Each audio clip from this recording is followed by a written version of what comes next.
वैसे तो पीएम आवास योजना ग्रामीण के सर्वे फॉर्म में लोगों को काफ़ी सारी समस्याएं आ रही है, लेकिन दो कॉमन समस्याएं हैं जो लगभग लोगों को आ रही है और वो अपना सर्वे नहीं कर पा रहे हैं। पहली समस्या है सटीकता 15 मीटर से कम होनी चाहिए। जब वहां पर हम फोटो लेते हैं वहां पर पहले पूछा जाता है कि आपका घर कौन सा है, कच्चा घर कौन सा है, उसका फोटो दीजिए और उसके बाद कहाँ पर आप अपना नया मकान बनाना चाहते हैं उसका फोटो दीजिए। तो या तो शुरुआत में जब हम अपने घर की, पुराने घर की, कच्चे घर की फोटो खींचते हैं उस टाइम ये एरर आ जाता है कि सटीकता 15 मीटर से कम होनी चाहिए, या फिर जब हम जो नया घर बनाने वाले हैं उस जगह की फोटो अपलोड करते हैं तो ये दिक्कत आ जाती है। तो कल ये दिक्कत फाइनली मेरे साथ भी हुई, तो मैंने क्या किया चलिए वही जानने की कोशिश करते हैं। तो सबसे पहले जब हम कच्चे घर की फोटो खींचने की कोशिश कर रहे थे तो ये दिक्कत आ गई कि सटीकता 15 मीटर से कम होनी चाहिए। तब हमने क्या किया कि इधर उधर फोन को लेकर गए। तो अब होता क्या है कि आप इधर उधर फोन को घुमाइए, वहां पर ऊपर सटीकता लिखी हुई होती है, जैसे 87 मीटर आ गई, इतने मीटर आ गई, तो वो क्या है 15 मीटर से कम होनी चाहिए। वो 5 मीटर है, 10 मीटर है, 12 मीटर है या फिर 14 मीटर है तो भी आप वहां पर फोटो क्लिक कर पाएंगे।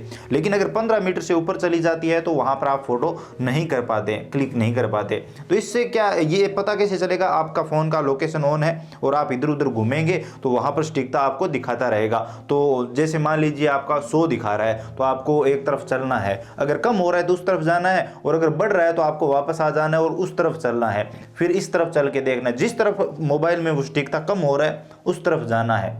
मतलब वो आपको जगह चेंज करके देखनी है कि कहाँ पर वो सटीकता सही बैठ रही है। तो अगर सही बैठ जाती है आपके घर घर में ही, तब तो वहाँ पर आप फोटो क्लिक कर लीजिए। अगर आपका घर थोड़ा दूर है तो दूर से क्लिक कर लीजिए, कोई दिक्कत नहीं आएगी। लेकिन कई बार क्या होता है कि लोगों के घर होते हैं पास पास, और कल क्या हुआ है कि सटीकता जा रही थी दूसरे के घर में, तो यहाँ पर 2 घर छोड़ के तीसरे के घर में अगर हम फोटो क्लिक करते तो वो सटीकता वहाँ पर सही होती। तो अब दूसरे के घर का तो फोटो ले नहीं सकते, तो आपको करना ये है कि आपको उस मोबाइल को छोड़ देना है और दूसरा मोबाइल ले लेना है, दूसरे मोबाइल से सर्वे करनी है। जी हाँ, जब मैंने वो फ़ोन छोड़कर दूसरे फ़ोन से सर्वे की तो ये एरर मेरे साथ नहीं आया, और यहाँ पर जो पहले सटीकता लगभग 1000 मीटर हो गई थी वो वहाँ पर 10 से 12 मीटर हो गई और हमने फ़ोटो क्लिक कर लिया। अगर एक मोबाइल में ये सटीकता वाला एरर आ रहा है तो आप दूसरे मोबाइल से ट्राई कर लीजिए, आपको कोई दिक्कत नहीं आएगी। और अगर आप इधर उधर घूम के देखेंगे और आपके घर में ही वो लोकेशन आपको मिल जाती है अब जहाँ पर सटीकता 15 मीटर से कम रहती है, तो वहाँ से आप फोटो क्लिक कर सकते हैं। तो एकमात्र यही समाधान है, नहीं तो आपको मोबाइल चेंज करना पड़ेगा और दोबारा से आपको सर्वे करना पड़ेगा। तो ये पहली समस्या का समाधान हो गया। दूसरी जो सबसे बड़ी समस्या है वो है आधार कार्ड की, कि आधार कार्ड वेरीफाई नहीं हो रहा है।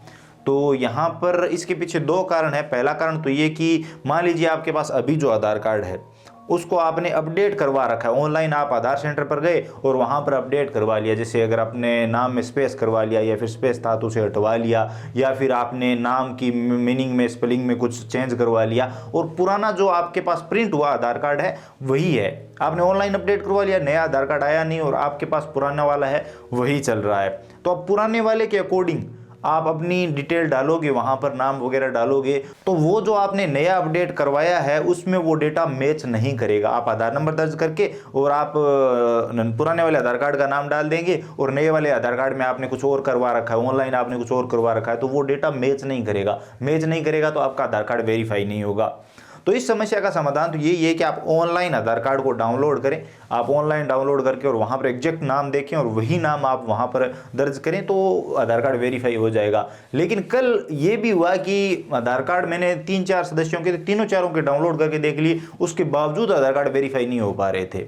तो ये तो मुझे कोई सर्वर एरर लगा, लेकिन अगर ज़्यादातर अगर वेरीफाई नहीं हो रहे हैं तो इसके पीछे यही कारण है, या तो आपने कोई ना कोई डिटेल मिसमैच डाली है जो आधार कार्ड के साथ मैच नहीं कर रही है। तो वो चीज़ देख लीजिए, आप एक बार ऑनलाइन डाउनलोड कर लीजिए और ऑनलाइन में भी वही डेटा है जो आपके पास आधार कार्ड है उसमें है, तो फिर वो सर्वर एरर है, आपको बाद में ट्राई करना पड़ेगा। आप थोड़ा गैप दे के 2 घंटे शाम को सुबह जल्दी ट्राई करिए, हो जाएगा। तो ये 2 समस्याएं हैं जिनका ये आसान सा समाधान है। आप अगर कोशिश करेंगे तो आपका सर्वे आसानी से हो पाएगा, और किसी के भरोसे ना रहे, अपना सर्वे खुद करें। और यहाँ पर अगर पंचायत लेवल पर डॉक्यूमेंट लिए जा रहे हैं तो आप वहाँ पर भी दे सकते हैं, तो अपने मोबाइल से सर्वे कर सकते हैं। पूरा वीडियो बना हुआ है, वीडियो का लिंक डिस्क्रिप्शन पार्ट में है। स्टेप बाय स्टेप मैंने बताया है कि किस तरह से आप अपने मोबाइल से पीएम आवास योजना ग्रामीण का सर्वे फॉर्म भर सकते हैं और अगली लिस्ट में आप अपना नाम ऐड करवा सकते हैं, जो पीएम आवास योजना ग्रामीण की अगली लिस्ट आने वाली है। उम्मीद है आपको ये वीडियो पसंद आया होगा, आपकी कुछ समस्याओं का समाधान आपको मिला होगा। वीडियो पसंद आया तो कमेंट सेक्शन में जरूर बताइए, वीडियो को लाइक भी करिए, अपने दोस्तों के साथ शेयर करिए। चैनल पर नए हो तो सब्सक्राइब करके घंटी का बटन दबा लीजिए ताकि आने वाले सभी वीडियो और नई नई अपडेट आप सबसे पहले देख पाएं। इसके अलावा अगर आपके मन में कोई भी सवाल सुझाव, आप कुछ भी जानना चाहते हैं, बताना चाहते हैं तो बेझिझक कमेंट सेक्शन में लिखिए, हम जरूर बात करेंगे। चलिए मिलते हैं अगली वीडियो में नई अपडेट के साथ।